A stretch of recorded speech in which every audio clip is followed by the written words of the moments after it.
Likutei Sichos Likutes, Volume 19, the Sicha for Rosh Hashanah / Vav Tishrei, the 6th of Tishrei.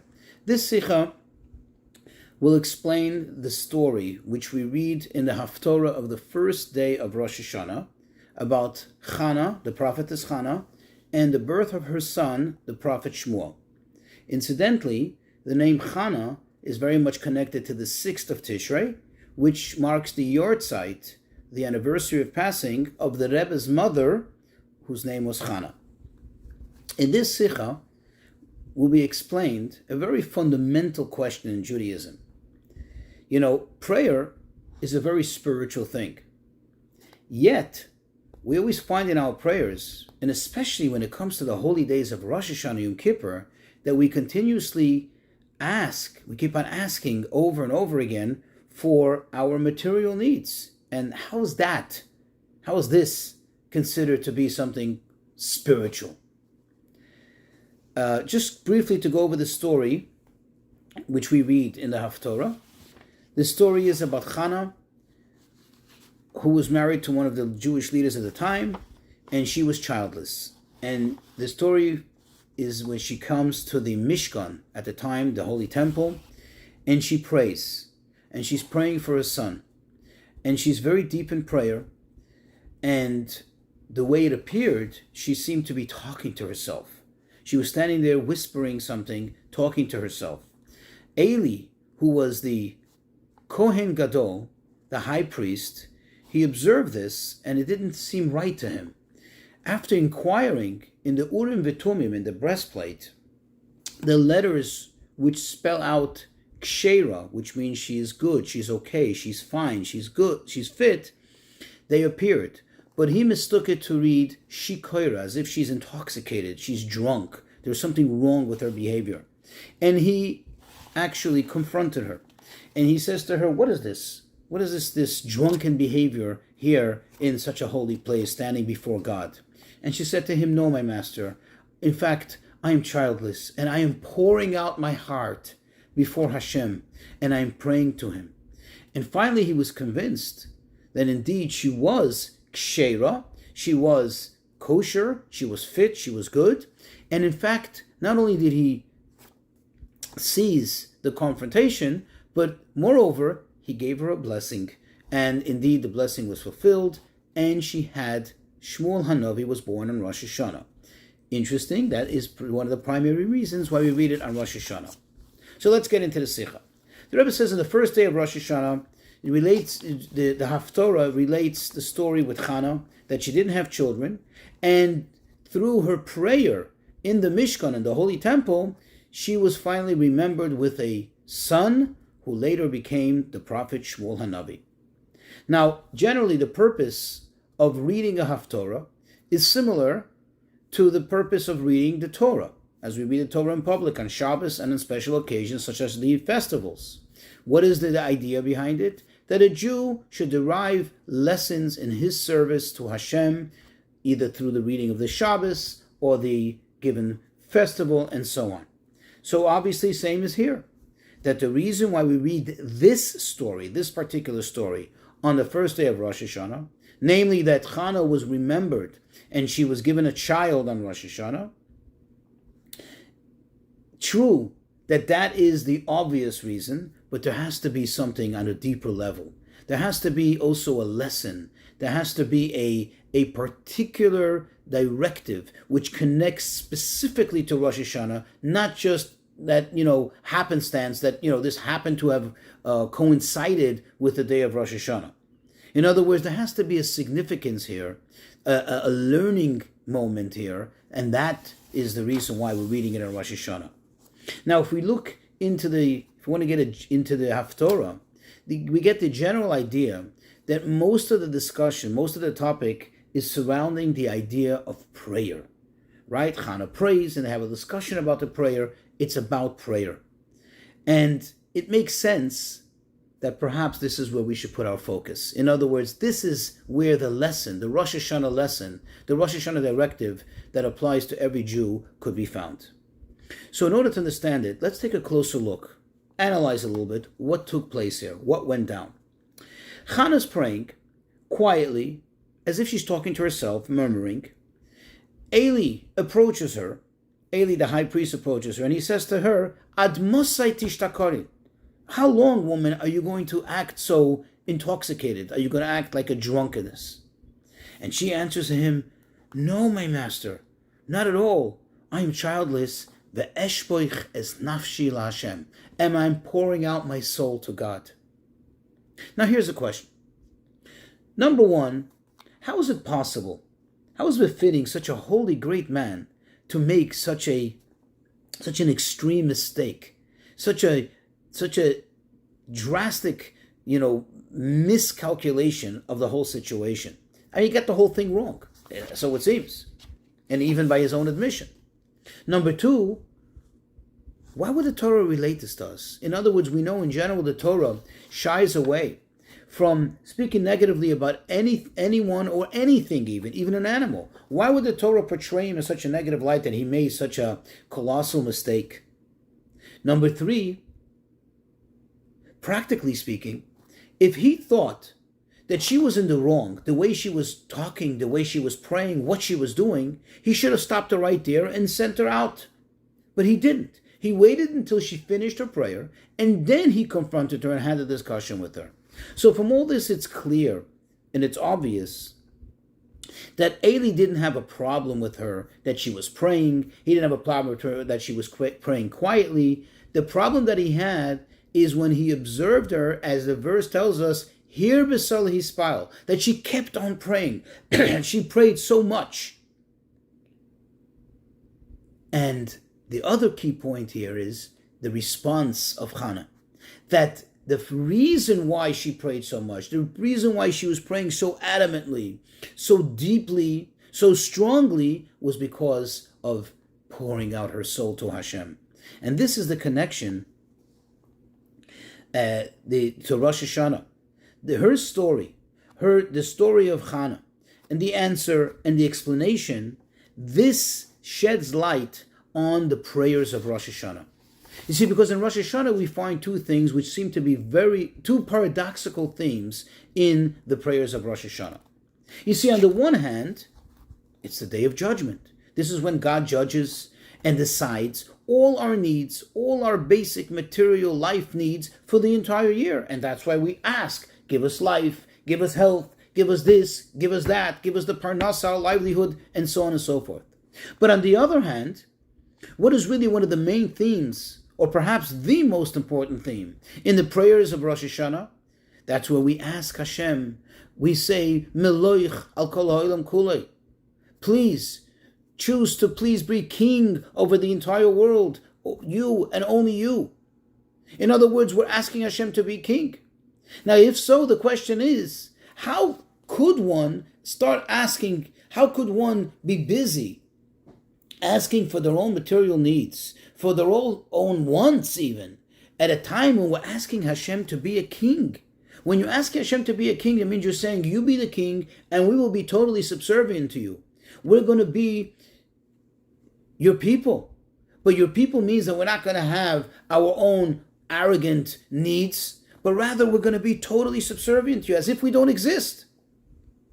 And in fact, the Zohar refers to those people who spend the day of Yom Kippur, which is really attached to Rosh Hashanah, only asking for their needs. In other words, their only focus is for what they need and for what they want and what they want from Hashem and so on, their material needs. The Zohar refers to them, compares them to dogs who all they do is they just ask, have, give, more and more, but they don't think about what's really important, what's really the main point of Yom Kippur and likewise as of Rosh Hashanah, that Hashem is king, that we want to be connected to Hashem. Now, this question is a very powerful question. But now when we open up the prayer book, we open up a siddur, or a machzor in this case, what do we find? That it's not our decision. It's not on our volition that we're asking Hashem for all these things. Rather that the Chachamim, the sages, who set up the nusach of the davening, they ones who actually tell us what to say and how to say it, they're the ones who put it in. So it is the right thing to do. right? I mean, what else am I supposed to do? In other words, in the same prayers that they set for us, and we just kind of follow their script, they, in the one hand, intimate that the most important element and the most important objective of Rosh Hashanah is to ask Hashem to be king, thus to be subservient to him, thus not to have any of our own needs. And at the same time, they also put into the prayers, they inserted so many prayers which talk about Hashem, give us this, give us that, give us this, and so on. So what is it? And in truth, this question in general also applies to any given day of the year. Because if you think about it, any weekday, what do? We stand there in the most intimate point of our prayer. When you're standing like Ka'avda Kama Mari, like a servant stands before his master, in that quiet time that you're intimately in front of the king, and what do? We say, give us this, give us that, give us that. What's going on here? What's the meaning in this? How does this make sense? The answer is, the fact that a Jew asks for their own needs on Rosh Hashanah, or likewise on any given day of the year, this is because the Jew really has a deep desire and strongly wants to be able to carry out Hashem's desire, Hashem's purpose in why he created the world. And when we say Meloich kol ha'olam kulei, that Hashem should become king all over the whole world, how did Hashem become king on the whole world? How did Hashem set it up that he should be, quote, king on the world? That he should be welcomed here, that he should have the world as, quote, mochen l'shifta yizbarech. It should be a comfortable dwelling place for him, so to speak, to settle down here. And since every single neshama, every single soul has its sparks of holiness that it needs to elevate, that it needs to bring closer to Hashem, that it needs to take the material things in which those sparks of holiness reside and make those material things a dwelling place, a matter in which Hashem can ride on, can reside in, and they elevate it that way. Therefore, every Jewish person, every soul asks for these things and says, please give me those material things. Please give me those things in this material world with which I could make the kavanah, your intention, make your purpose for creating the world, make it actually come to fruition. And this is just as my own words now. This is, think about it. Think about a soldier or law enforcement officer that comes asking for proper equipment. Are they doing it for their own benefit? For their own desires? Are they doing it for their own interests? No. The ultimate interest they have is to win the war, to protect the motherland, to win the war for the king. So when they're asking, they're not asking for themselves. They're asking for the sake of the king. Likewise, every single soul. And this comes actually from the essence of the soul. That the fact that this essence of the soul is totally subservient to Hashem and wants to fully and absolutely fulfill Hashem's desire and why he created the world and making a dir b'tachtainim, making a dwelling place down here. Therefore, this trickles down that we ask for it and we have a strong need for all these things. This is the explanation. However, there's still a question. The prayer book, the Siddur or the Machzor, wasn't written just for tzaddikim who are in tune with their soul. It wasn't just written for, the holy people that, actually have this strong desire to fulfill Hashem's wishes, and that's why they ask for the material things. The fact is, I don't know about you, I know about myself. The fact is, when we stand there and we ask for our material needs, we really mean it. We really mean it with our whole heart. We don't think about, the soul needs it and therefore I'm going to ask for it. No, it's so natural because we're connected to it. This is a reality. This is something that we can feel, something that we see, something that we know, something that we need.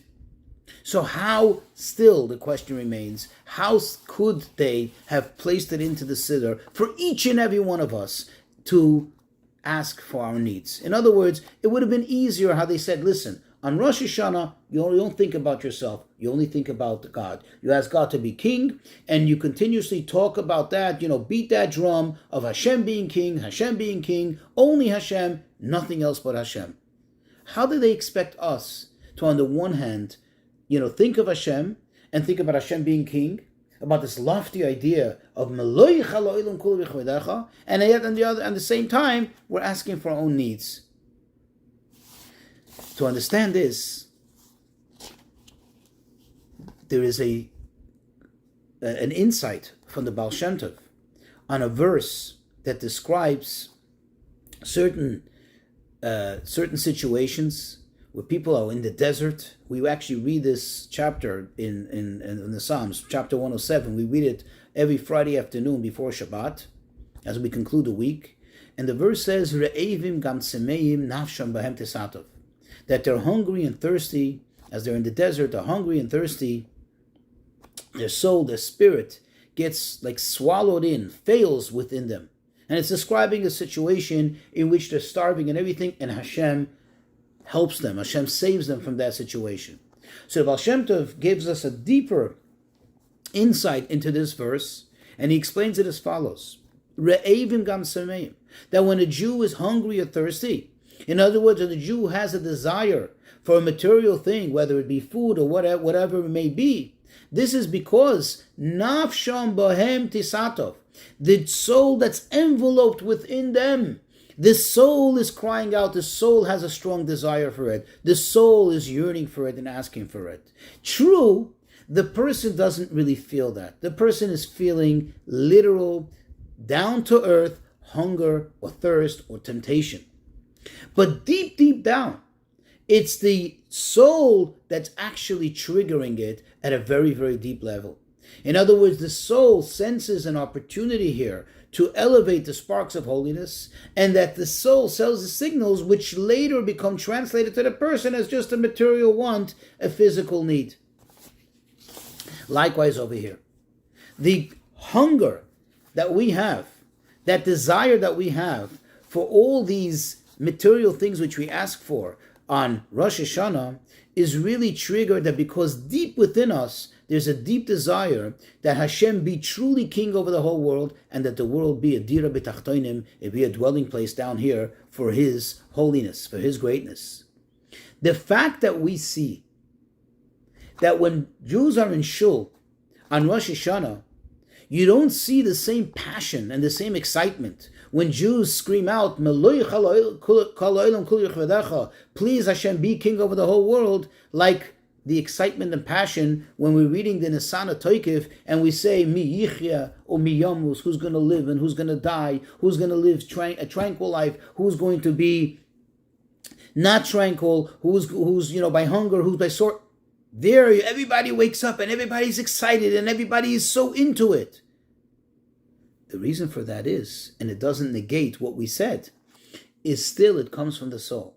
But the fact is that in order for Hashem to have us achieve the fulfillment of His plan, of His desire, of Dir B'Tachtonim, what did Hashem do? He made Neshama Beguf. He put the soul in a body. And the body is the one who carries out the mission. And therefore, ultimately, when we feel with the body, even though it seems to us that what we're feeling is our bodily needs, but it's because deep down the soul is within it. And the soul is awaiting and yearning to be able to have the opportunity to accomplish this feat, to accomplish the mission that Hashem, for which Hashem put it here into this world. It hungers to make a Dir B'Tachtonim, and that's why when it comes to the basic Gashmistika needs, to the material needs, that's where it screams out. The soul is screaming out from within, and that's why we're crying out the way we're crying out, and the excitement that is so obvious and clear in any shul in the world. Now we'll understand the connection to this Haftorah, why this story, and how it brings out this point. You see, when Eli argued, Eli the high priest, what was his argument? You're standing lifnei Hashem. You're standing before God. So there's no room, there's no place here. This is not the place to ask for your own needs. Moreover, to stand there and to continuously hear Besoli Spalel, to pray on and push and beg, this is not the place for it. And that's why he considered her shikoira, drunk, intoxicated, as if she's intoxicated with her own needs. Think of a drunken person. everything around them becomes obliterated. Everything around them almost like ceases to exist. As if it doesn't exist. He behaves, he does whatever his interests are in the moment, whatever his mind is telling in the moment, not considering anything and anyone around him. Likewise, that's what Eli was saying. You're not considering where you are. You're not taking into account that you're standing Lifnei Hashem in such a holy place. How could you ask for your own needs? Here's where she answered him, and she said, "Ve'eshvoiches nafshi lifnei Hashem." I am pouring out my soul, my most inner point, before Hashem. And actually the word lifnei doesn't only mean before, but as Chassidus explains, it means my pnimius, my most inner point of the soul, which connects to the most inner point of Hashem. In other words, what she was telling him, that it wasn't about her. It was about the deep desire of the soul, which is ultimately the desire of Hashem. And what do we see? Where's proof for this? Immediately after she made this argument, what did she say? She said that I make a vow that if I merit and God answers my prayer and gives me a son, I am going to dedicate him. I'm going to give him away for Hashem all the days of his life. In other words, what she was saying is, it's not about me. It's not like I'm looking to have a child so I have someone to play with, I have companionship, I have someone to go to the park with, someone to toy with. No, I am asking this that he should be for Hashem. I'm asking this for Hashem. The lesson for us, each and every one of us needs to have both aspects. Remember, we asked the question, why speak negatively? Why portray Eli negatively? It's not a negative. There is a positive to it. On the one hand, we have to listen to that voice of Eli HaKoyin that's in us, that says, listen, this is a very holy day. Don't be drunk. Don't get consumed. Don't get distracted, intoxicated with your own material needs. That's not what this day is about. It shouldn't be about us. It should be about crowning Hashem as king. That's all it should be about. But on the other hand, we have to listen to and act on the Chana, the voice of Chana that's in us, that says, "Ve'eshbeiches nafshi lifnei Hashem." You are pouring out my inner soul before Hashem. The inner soul that's connected with Hashem. That we have to ask for our material needs, and we have to ask it with an emes, in a genuine manner. Why? Because our desire is to fulfill Hashem's desire, which is to make the world a dwelling place for Hashem. And just like we see in that story, that at the end, not only Eli was not did he agree to what she said, but Eli in fact went ahead and blessed her, and that blessing was fulfilled. And likewise with us, when we approach it in this manner, we are guaranteed, we are assured that Hashem himself will give us that blessing and fulfill all our needs and our heart's desires in a very good and revealed manner.